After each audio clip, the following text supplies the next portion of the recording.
quanto mais você vai entrando num processo de autodescoberta, de autoavaliação, você vai chegando a uma humildade, né? A espiritualidade entra como uma maneira criativa de dar sentido à vida.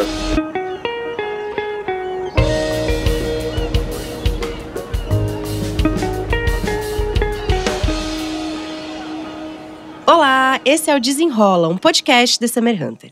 Eu sou a Dandara Fonseca e toda semana a gente vai trazer aqui assuntos que você nem sabia que eram tão importantes para a tua vida. Sempre de forma solar, descomplicada e na companhia de gente que sabe do que está falando.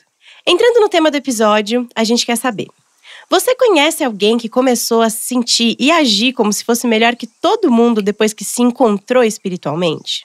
Buscar alguma forma de espiritualidade, que não necessariamente tem a ver com religião, pode ser sim um caminho para levar uma vida solar. Inclusive, alguns estudos até sugerem que expressões de espiritualidade podem ter um impacto positivo na nossa saúde física e mental. Por essas e outras, é normal que uma pessoa que chegou lá tente convencer amigos e familiares a seguir nesse caminho. No entanto, isso é bem diferente de passar a agir com ar de superioridade ética e moral. Atuar como se pertencesse a uma casta elevada, sabe? Soma-se a essa arrogância ainda uma ostentação que rodeia o mundo espiritual. Velas aromáticas, milhares de cristais, retiros caríssimos e chiquérrimos.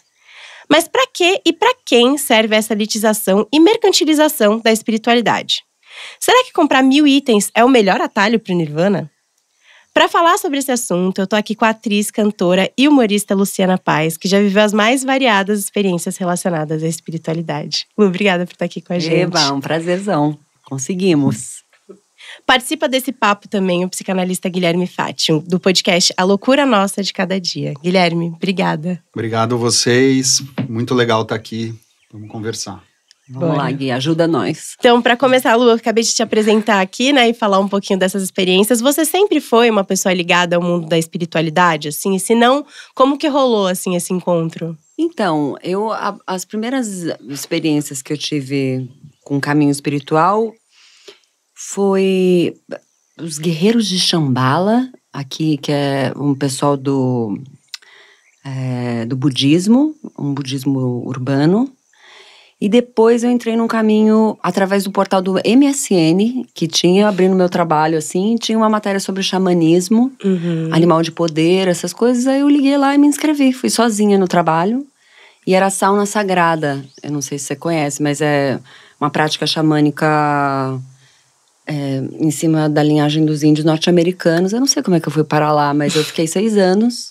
Nossa, então a sauna tem toda uma geometria sagrada, tem todo, né, uma sabedoria ali que vai se revelando, mas basicamente são pedras de rio que ficam numa fogueira durante a tarde toda e depois todo mundo entra como se fosse numa cabaninha assim, coberta, cheia de cobertas, e você vai entrando em estados alterados de consciência só pelo calor.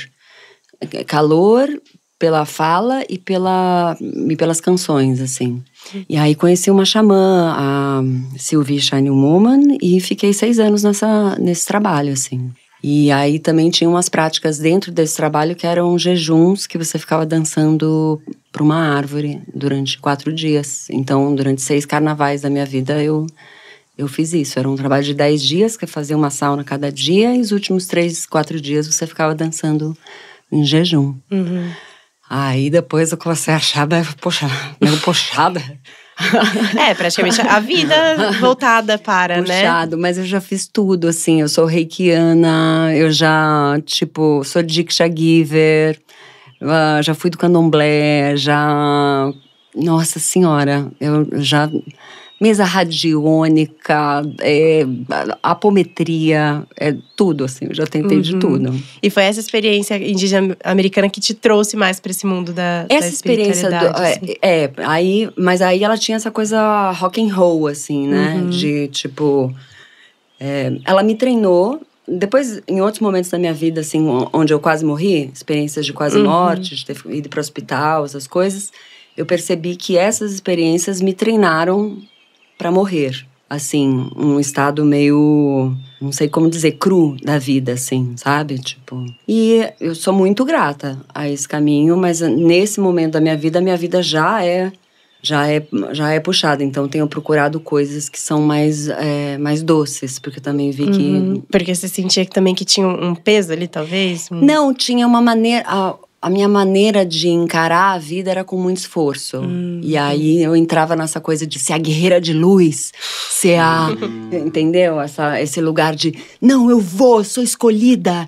Eu em direção a… Entendeu? Tinha uma coisa assim. Tanto é que esse início, se eu já conhecia alguém que entrou no caminho espiritual e se sentiu superior, naquele momento…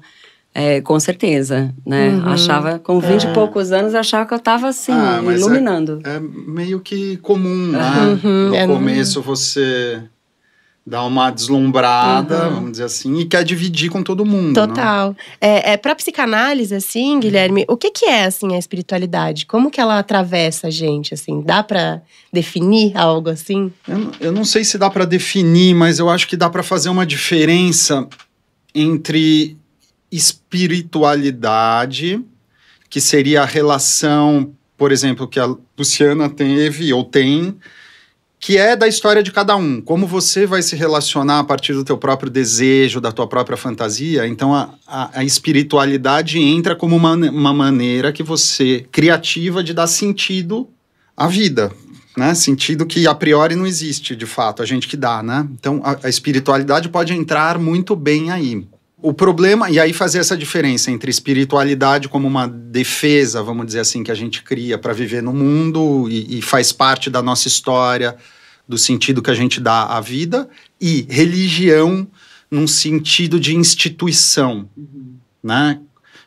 E aí eu recomendo a leitura de 2 textos freudianos que são muito interessantes, que são O Futuro de uma Ilusão e Psicologia das Massas, onde ele faz uma crítica. Na Psicologia das Massas ele faz uma crítica ao exército e à igreja como instituições de domínio, onde você não exerce necessariamente de fato uma espiritualidade, né? Então fazer essa diferença aonde existe a liberdade de você exercer, seja lá o que você quiser, espiritualmente, e aonde isso vira uma ferramenta de controle de massa, de submissão, de doutrina, de regras, de imposição de regras morais, não éticas, morais.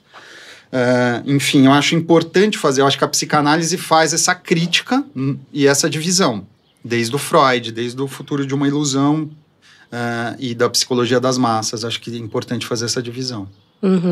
E é interessante que você falou ali no começo, né, que é isso, né? Eu acho que é muito uma busca de talvez facilitar a vida. Não sei se a palavra é facilitar ou dar um sentido, talvez. Assim, sentido a gente precisa dar. Seja com a espiritualidade, seja fora dela, a gente vai dar algum jeito. Né? Eu acho que é importante a gente saber qual é o nosso jeito, por que a gente escolheu esse jeito. Acho que o método psicanalítico pode ajudar por aí. A gente precisa dar sentido. O problema começa, a encrenca braba começa quando a gente acha que encontrou o objeto mesmo. O objeto que resolveria tudo. Isso pode ser uma religião, um Deus… Uma pessoa, uma garrafa de bebida, sei lá. Sim. Qualquer coisa que você acha que completa absolutamente. Eu tenho um pouco essa sensação, assim, de tipo… Eu não sei se existe uma lógica superior para o que a gente vive, mas para mim é muito difícil vagar sobre o absoluto vazio das coisas. Então, assim, de uma maneira, uma loucura controlada, eu escolho acreditar que existe um sentido, né? Pô, admiro muito quem é tipo, não, mas morreu, acabou, é isso aí, vive a tua vida. Eu acho massa quem consegue ter essa coragem e responsabilidade em relação à sua própria vida, entendeu? Tem muita gente assim, mas o que você falou, o vazio, ninguém convive com o vazio absoluto. Isso é impossível. Não sou só eu? Não tem como, né? Você vai, a partir do vazio, você vai dar sentido. Porque a gente tem uma coisa que se chama angústia, né? Você também tem? Tem, fica tranquila. Tá todo mundo angustiado. Tá todo mundo nessa. Porque a gente tá inscrito na linguagem. A gente não é bicho, né? Bicho não sabe que vai morrer. A gente, muito cedo, se tem uma característica humana, muito cedo a gente se dá conta da nossa própria finitude. Né? O ser humano é aquele que sabe desde sempre que vai morrer, não sabe como nem quando, mas carrega o cadáver o tempo todo, desde cedo. E aí isso angustia, a gente vai ter que criar alguma defesa. É interessante a gente criar uma defesa que não atrapalhe muito a gente. E aí psicanálise ajuda a ir tirando o excesso, talvez. Tá. O excesso de sentido. Interessante, né? A psicanálise a gente vai trabalhando para enxugar o sentido, não para produzir mais. Agora, algum sentido a gente precisa dar, né? E o ser humano precisa. Aí a gente começa a confundir achando que o objeto existe, o objeto que resolve tudo. Para a psicanálise, do ponto de vista psicanalítico, o objeto não existe. Esse é o problema. Acho que é isso, né? A gente vai criar, vai contornar ele, mas você não apreende ele. Você faz um contorno. E tudo bem, tá ótimo. Sim. Que é provavelmente que você comentou, Luciana, de virar uma coisa ali também intensa num ponto ruim, né? Que pode acontecer ali, né? Sim. E você comentou também na sua fala que depois você teve contato com o xamanismo, né? E eu tenho sentido, pelo menos, né? Essa retomada, não retomada, né? Mas mais pessoas indo atrás dessas práticas xamânicas, né? Então, rituais como a ayahuasca, né? O cacau, o rapé agora também, eles têm mais adeptos recentemente, né? E você teve contato com esses Eu tive um rituais, momento de ayahuasca, assim, que eu experimentei em vários lugares. Fui no União do Vegetal, fui no Céu de Maria, o Daime. O ritual que eu me adequei mais, assim, é o ritual em Quechua, o ritual andino, que era só o ayahuasqueiro mesmo cantando, todo mundo em silêncio, no escuro. E as músicas mais bonitas que eu já ouvi na vida, assim. Realmente, os andinos lá inventaram o surround sound. Umas músicas, assim, de outra lógica, que não é uma lógica harmônica, é uma lógica que você vai entendendo o som como... parece chaves mesmo, que vão ativando processos, desligando. Muito interessante, assim. Só que é isso, aí depois de um determinado momento comecei a tomar ayahuasca, assim, porque o que eu descobri é que eu usava o caminho espiritual durante um bom tempo. Eu tinha muito medo de sobreviver no mundo, porque ser atriz, imagina, eu estava saindo da escola de teatro e a ideia de viver de teatro me causava uma angústia tremenda. Eu tinha medo... Eu tinha... E todo mundo comprova essa angústia quando falam, eu falava né? assim, então... gente, eu me via na rua comendo marmitex, que as pessoas iam me dar, entendeu? Assim, juro que isso era uma questão, assim. Então, eu usava muito o mundo espiritual, tomar ayahuasca e tal, e eu queria ver golfinho, borboleta, qualquer coisa que me tirasse. Então, dessa angústia. E funcionou? Funcionou. Eu tenho talento para êxtase. Assim, eu tenho talento para alcançar. Nossa, vi isso, vi aquilo. Mas olha que interessante, a própria planta, dentro do ritual, depois de um tempo começou a não funcionar. Eu não via nada. E a única coisa que eu ouvia era: faz exercício e vai atrás de um trabalho.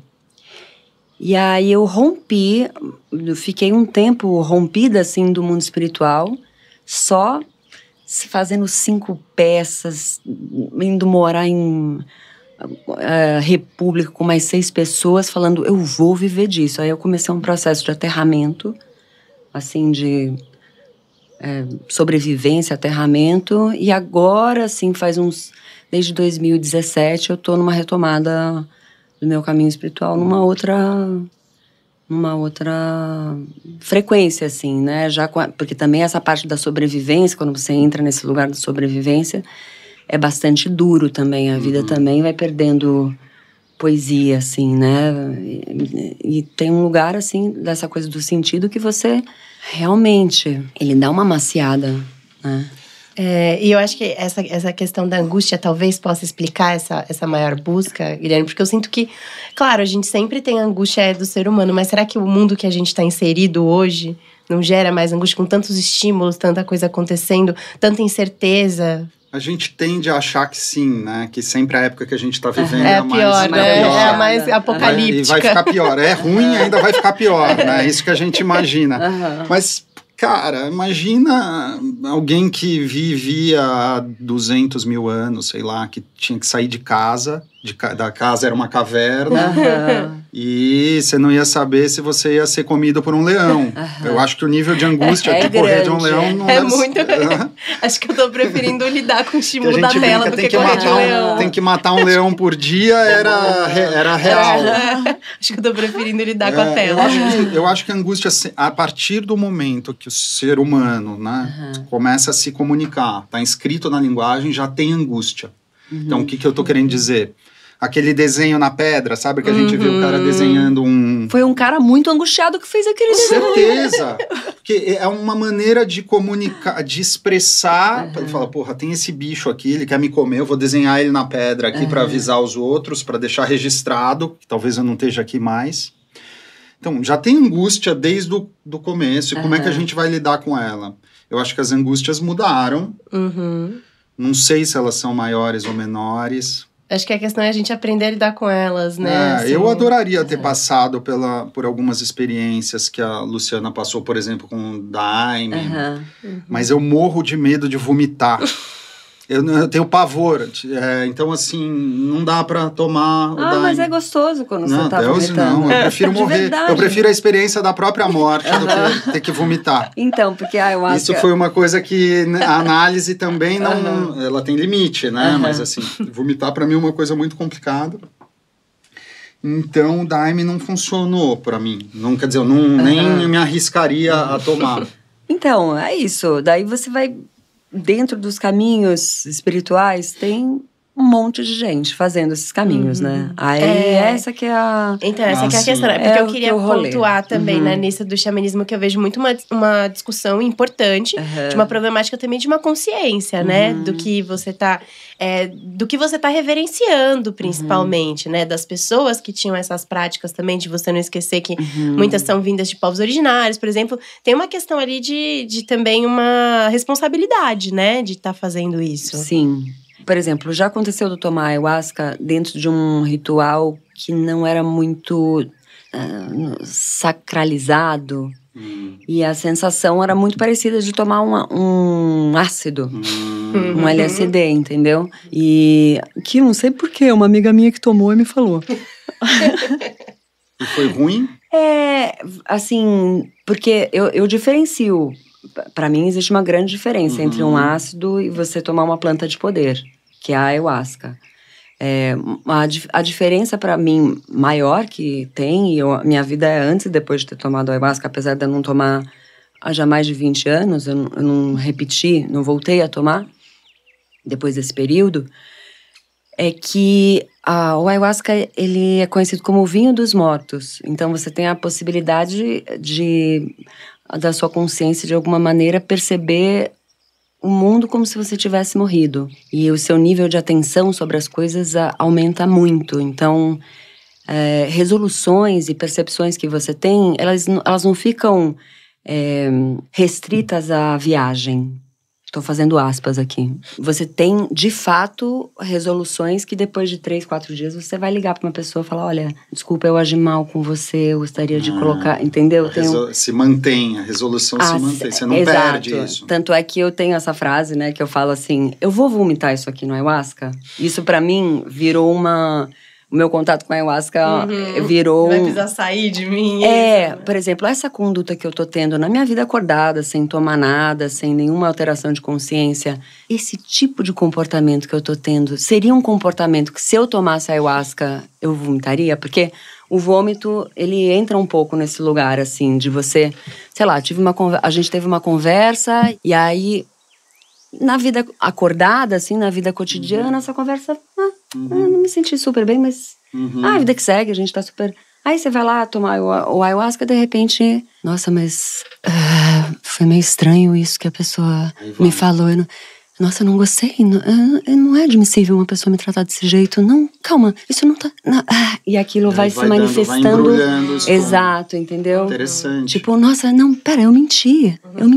Nossa, que ruim a mentira, entendeu? Você vai entrando nos aprofundamentos, assim, sensoriais sobre essa que vão se expandindo pro seu corpo. Então, eu falo isso, né? Eu descobri como se fosse uma ética humana inerente. Interessante. Mas aí, simbolicamente, a análise é um lugar para vomitar. Né? Quer dizer, foi a maneira que eu encontrei, por exemplo, durante o meu processo analítico, onde eu ia lá 1 ou 2 vezes por semana e vomitava tudo que eu precisava falar. Sim. Acho que existe várias formas. Total de encontrar, é interessante. E eu também acho que as duas coisas são complementares.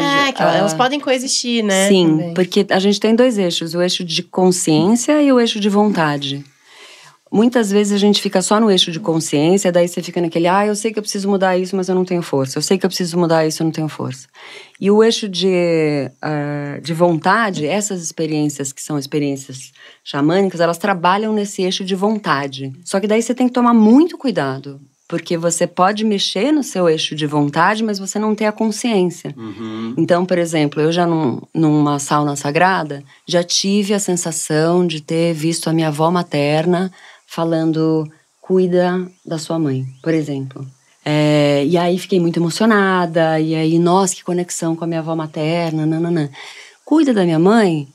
Depois, com o trabalho de terapia, fui ver que eu estava numa inversão, uma inversão que, na verdade, não era uma mensagem, era uma sensação experienciada de um padrão muito forte, mas que era um padrão que eu precisava cortar, entendeu? Então, eu acho que as duas coisas são meio… Pode se complementar. Exato. Né? Porque a psicanálise, um psicanalista poderia escutar exatamente aí o verbo cuidar da mãe, porque aonde cuidar vira salvar, né?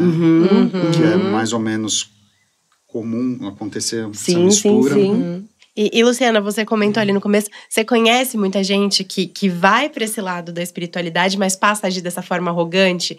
Acho que é quase uma forma de se sentir mais elevado que o outro. Então, eu tô com 42, né? E aí, as pessoas que eu conheço, já todo mundo que se sentiu muito importante já quebrou a cara 15 vezes.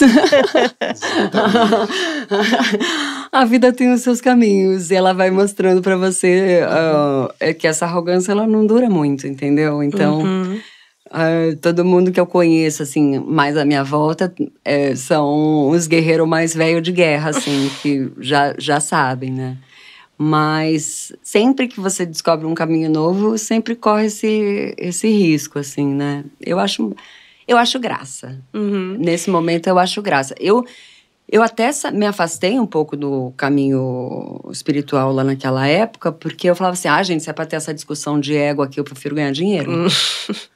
Isso é complicado, porque virou um mercado. Mas vira um mercado, pode virar um mercado, mas não é só com… Quer dizer, o tema hoje é espiritualidade, mas assim, é possível ter, por exemplo, a iluminação analítica. O que é a iluminação analítica? É a pessoa que começou a fazer análise e acha que todo mundo tem que fazer. Aquela frase do não me relaciono com alguém que não faz análise, né? É muito parecido com uma iluminação espiritual. Iluminação analítica. Então, eu acho que você tem que se analisar. Vai se analisar. Porque aí tem dois lados. Primeiro, pode ser, de fato, uma coisa que eu acho que é muito legal pra mim, que eu quero que seja boa pra você. E aí é uma coisa das relações humanas legais, né? Olha, eu quero que seja legal pra você também. Acho que foi legal pra mim, pode ser legal pra você. Agora, qual é o ponto que isso vira uma coisa chata? De você querer impor pro outro algo que funcionou pra você e que pra ele talvez não faça o menor sentido. Ele vai encontrar o sentido em outra coisa que não a psicanálise. E a parte mercantil da coisa, né? Que a gente explorando mesmo, sem ética nenhuma, a espiritualidade dos outros, né? Não, total. E a gente viu muito isso, eu acho que principalmente na pandemia, veio muito essa onda de wellness, né? E aí vem muito cristais e velas e 1000 coisas ali que são usadas para você atingir essa espiritualidade, mas que não deixa de ser mercadorias, né? Sim. Um super Uma mercado vela, ali, né? né? Vela E aí, feita inclusive, com- questões ambientais seríssimas. Do em relação- cristal, Aham, né, por exemplo, né? Tem toda uma cadeia ali que explora muita gente que ninguém tá ligando, né? Que tá Sim. rolando uma cadeia ali de exploração, de trabalho análogo à escravidão. E você tá lá com o seu Ah. cristal pra te ligar, né? Aham, a A espiritualidade. espiritualidade. Tem até uma coisa meio maluca também dessa busca espiritual, né? Porque de alguma maneira. Ai, tão delicado isso que eu vou falar, mas é esse privilégio de você não estar no lugar de sobrevivência e poder pensar. Ai, o que eu quero? Ah. Sabe assim, esse lugar assim, ai, o que eu quero assim da minha vida? O que meu ser superior quer? Tem um lugar assim também, né, de um certo privilégio para você refletir isso, né? E dinheiro, às vezes, para pagar uma Isso. terapia ou essas incursões. Como é que chama isso? Retiros esses espirituais, retiros, porque alguns né? são muito caros, Não, né? Hoje em dia tem um mercado, né, ali do turismo de bem-estar, que é chamado, assim. E eu não lembro exatamente o dado, acho que tá aqui, que pelo menos em 2022, por exemplo, foi 814 bilhões esse turismo de bem-estar. Bora fazer um retiro Nossa. nós dois? Então, assim, cara, é muita grana, né? A gente É. não pode esquecer que vira, né? Eu acho que é normal, Sim. né? Na sociedade em que a gente vive, Tudo difícil algo não virar. É, Então, exato. mas eu estava fazendo uma pesquisa para o último episódio do meu podcast, que eu falei sobre a síndrome de Succession e de uma clínica específica. Eu mencionei uma clínica na Suíça Aham. que trata dos super ricos, tá? Ai, que legal. Que se chama Paracelsus Recovery. Essas coisas são sempre na Suíça, né? Aham. Aí custa 120 mil francos suíços uma semana, tá? Isso dá 800 mil reais. Uma semaninha Nossa. de detox lá nessa clínica. Por que eu tô... Mas aí a gente fala, bom, então a Paracelsus Recovery é uma novidade? Não, não é. No final do século XIX já tinha esse tipo de clínica no mundo, nos Estados Unidos. Por exemplo, Kellogg's. Sabe os sucrilhos que a gente come? Os sucrilhos foi criado por dois irmãos. Um era médico, Kellogg's, que tinha uma clínica no final, no 1880, mais ou menos, 1900, uma baita de uma clínica nos Estados Unidos que recebia gente muito rica para fazer desintoxicação, para tratar problemas de gestão do corpo, e psicológicos também. Era uma clínica caríssima que todo mundo ia. E o que ele servia para desintoxicar a turma? Porque naquela época não tinha geladeira, comia carne estragada, carne podre, vomitava, tinha problema de... Ai, vomitava, você vê como já... Isso é um problema para mim, né? Mas assim, já me escutando aqui, mas assim... Que ótimo. Pessoas passam... Ainda bem que eu não vivi em 1880, meu Deus do céu. E aí ele servia no café da manhã esse cereal, que como médico ele criou um cereal que ele servia todo dia de manhã, começou a acrescentar leite para as pessoas que estavam na clínica, que tinham dinheiro para pagar essa clínica. Então, isso aconteceu em 1900, já existia. Quem pode, paga, tem acesso a isso. E depois a clínica pegou fogo e eles começaram a vender esse cereal que virou sucrilhos. Caraca, Fizeram uma fábrica e começaaram a vender. E você já teve alguma experiência assim, Luciana, como retiro? De retiro? Uma viagem que você fez com esse intuito? Dessas espirituais? Foi mais essas aí eu já fiz alguns retiros do ayahuasca, né? E essas já fui a alguns retiros de yoga também, de ashtanga. E essas que eu ficava dançando lá pra árvore. Ai, é que assim, eu tem um lugar meu que pegou um grande bode de tudo isso, assim. Sei que existem caminhos válidos, muitos. Sei que isso é muito importante para muitas pessoas, mas eu pessoalmente não tenho muito mais tempo, assim. Porque tem uma coisa bem bonita dessas partilhas, que as pessoas se conversam e... Só que eu acho que tem caminho... O caminho que eu tô agora, pra mim, é mais efetivo, assim, sabe? Porque eu já fiquei bastante tempo procurando os meus BOs, então agora eu já tenho mais clareza quais são os meus BOs, entendeu? Não dá pra ficar rodando uma lâmpada zona, eu já posso ir direto ao ponto, entendeu? Então, eu tô meio nessa. Acho que vale. Entendeu? Acho que eu não posso julgar ninguém, assim, não posso julgar ninguém que tá procurando por sentido na vida. Porque assim. senão a gente teria que julgar 7 bilhões de pessoas. Exato. E até eu fiz uma série pra Amazon, que eu fiz uma bispa evangélica, né? Que, assim, pessoalmente, tenho as minhas questões, os meus preconceitos, né? E aí ter que fazer essa personagem também me... Sempre que você faz um personagem, de alguma maneira, você não pode só criticar ele. Você tem que entender quais são as motivações, qual é o desejo de propósito daquele ser, né? E até isso, assim, você fala, bom, essa religião é uma religião que... Não é uma religião que oferece... Para uma pessoa que pega 3 horas de transporte público para chegar no seu serviço, você não pode falar, então fecha o olho, entre em contato com as sensações que você está sentindo, muito desconforto, fome, vontade de chegar... Desconforto físico. Então, assim, é um negócio que esses wellness, tem um lugar que esses wellness, eles funcionam para uma fatia, mas tudo que eu vi da religião evangélica é um negócio assim: os humilhados vão ser exaltados, se você tiver força você chega, parece que vai dar tudo errado e na verdade não dá, porque Jesus tá... Entendeu? Porque Deus tá do seu lado. Então tem um lugar assim de força, é uma fé numa força de guerra, entendeu? Assim, e aí eu entendi o quanto que isso... de uma certa forma, dialoga com uma porcentagem muito grande. Porque é uma galera que ou você vai ter fé e acreditar numa lógica maior que é uma lógica da completude, né? Você tem... você vai... Você tem um objeto. Você vai ter o objeto.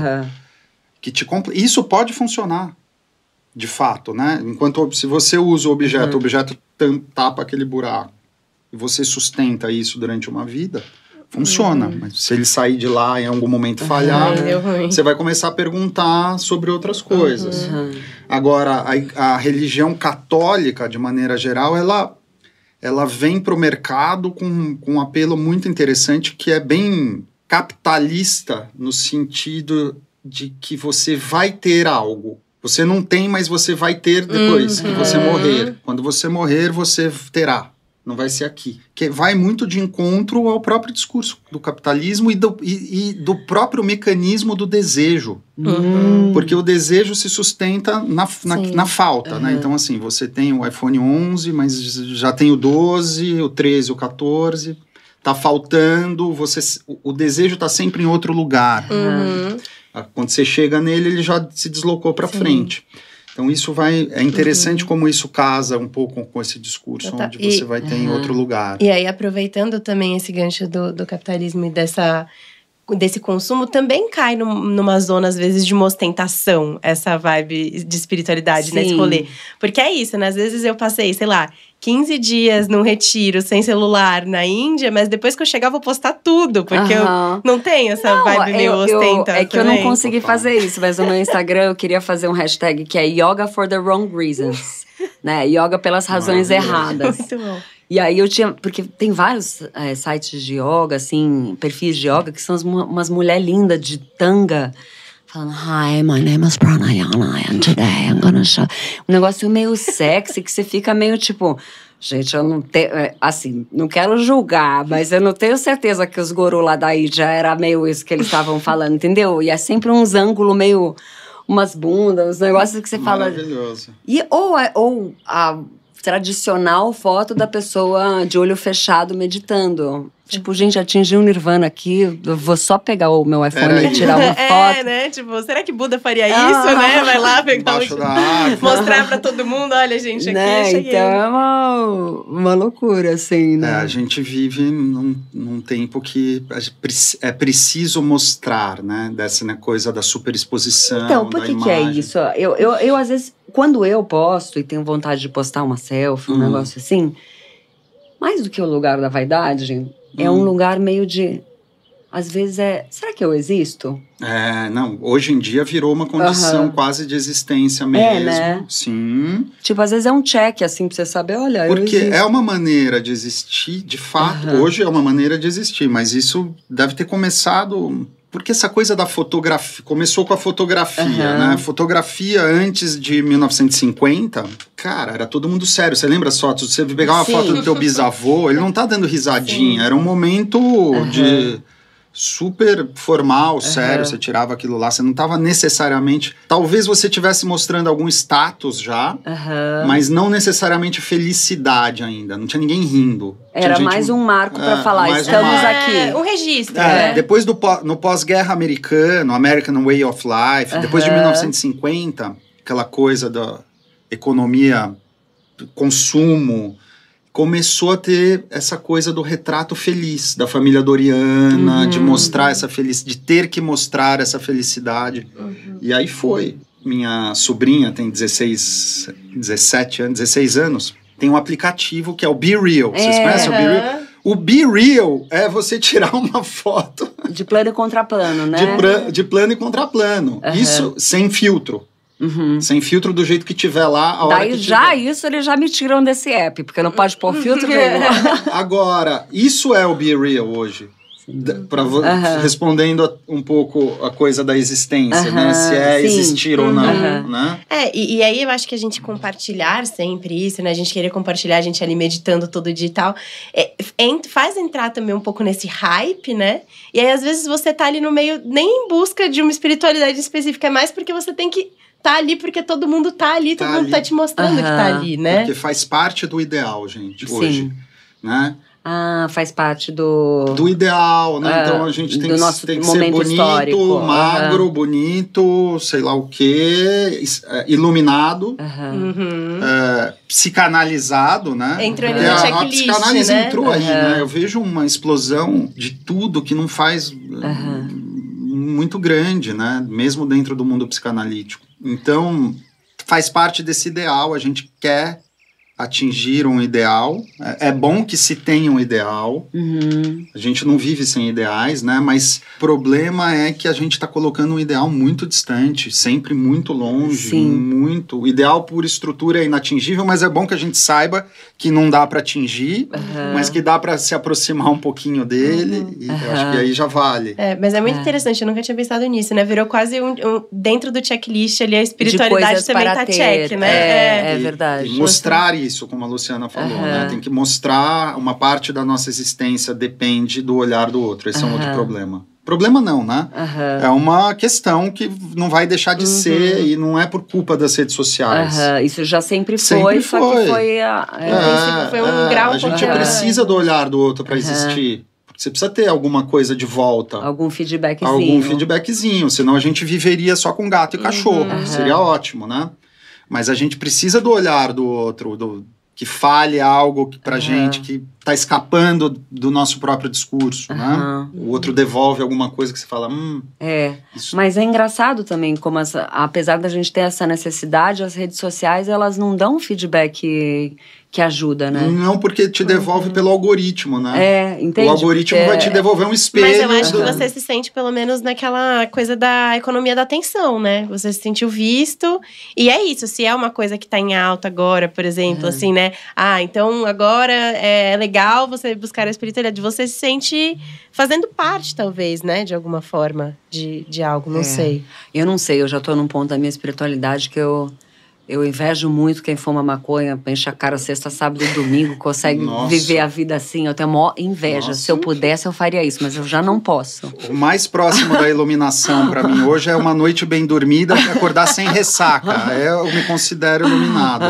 Maravilhoso. Eu juro, porque, assim, para mim já acontecem coisas na minha vida do tipo, intuição, que é um negócio que todo mundo fala, eu tive uma intuição, sei lá, todo mundo imagina, sei lá, um unicórnio, uma borboleta.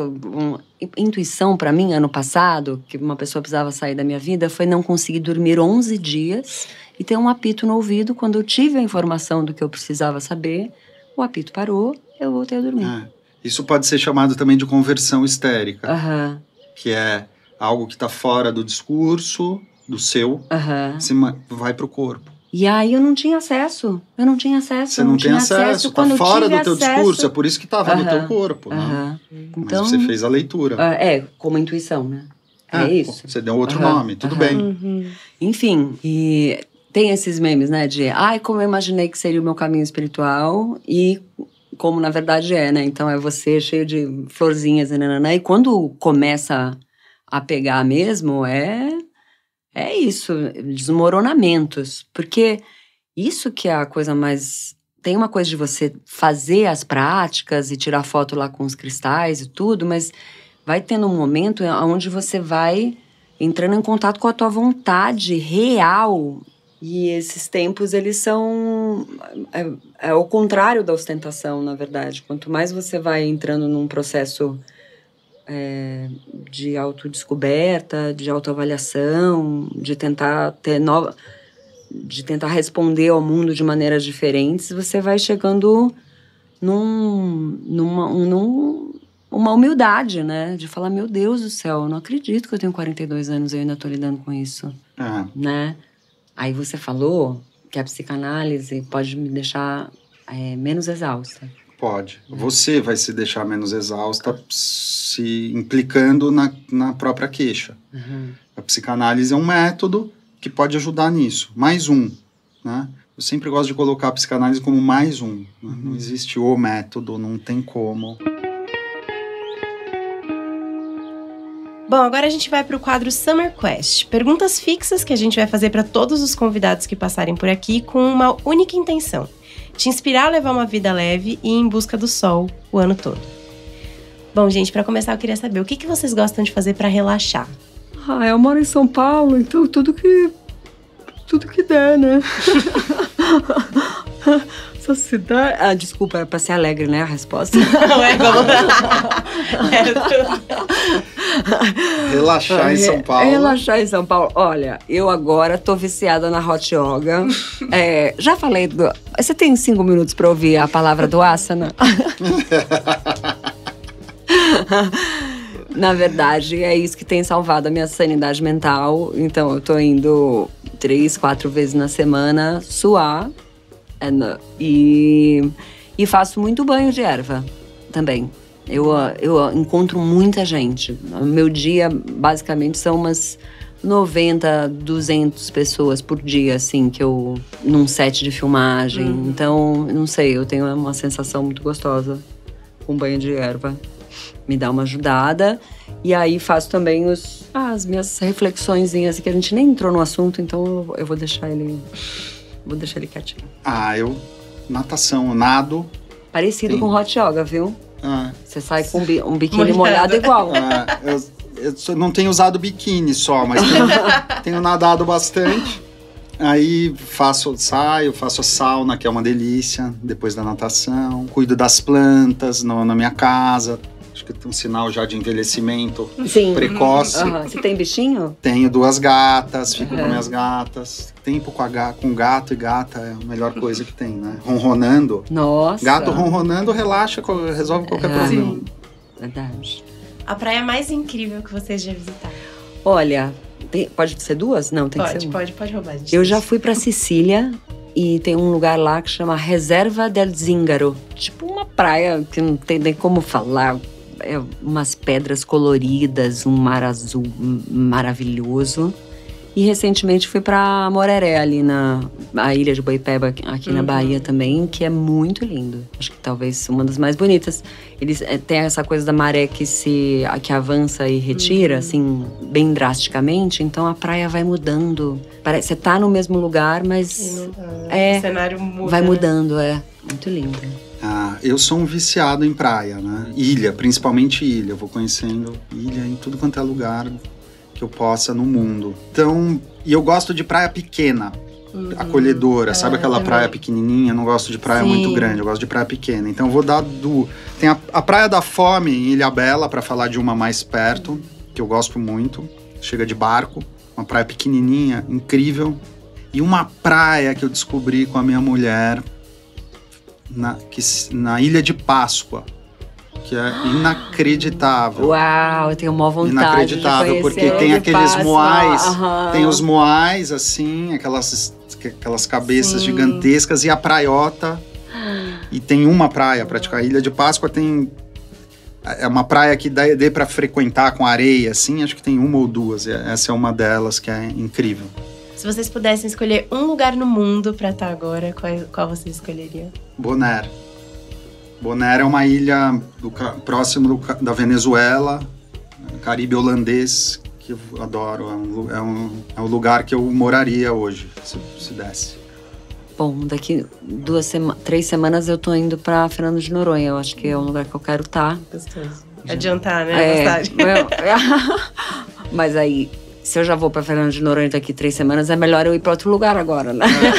Aproveita, faz esse pedido render. Aproveita o pedido. Tá sonhando, pede um eu tenho uma pônei. vontade de conhecer aqueles parques com aquelas sequoias gigantes nos Estados Unidos.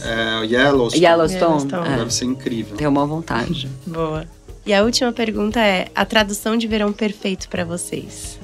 Eu adoro o verão, mas o verão, quando ela fala verão perfeito, eu penso num verão onde não tenha muita gente. E isso fica cada vez mais difícil.